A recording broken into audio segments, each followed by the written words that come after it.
У немецкой овчарки украли щенят, а вскоре пропала и сама собака. Хозяин отчаялся искать, но вдруг раздался стук в дверь.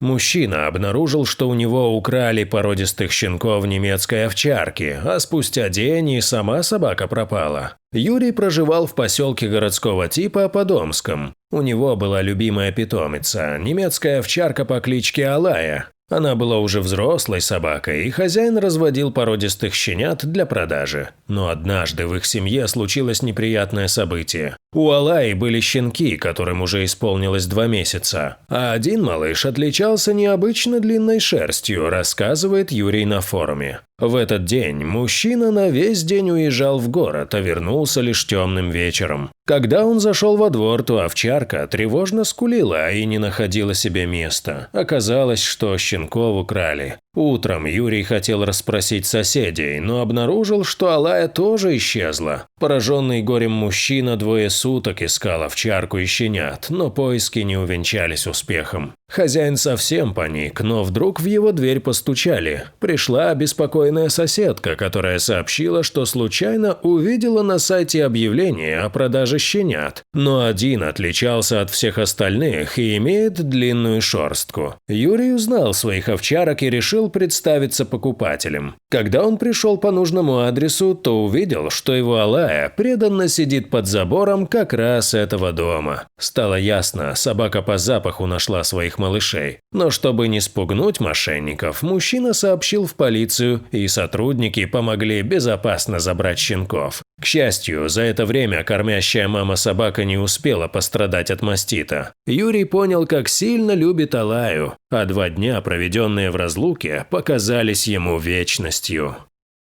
Дорогие друзья, если вам понравилось видео, поставьте лайк, а также подписывайтесь на канал, где найдете еще много интересного.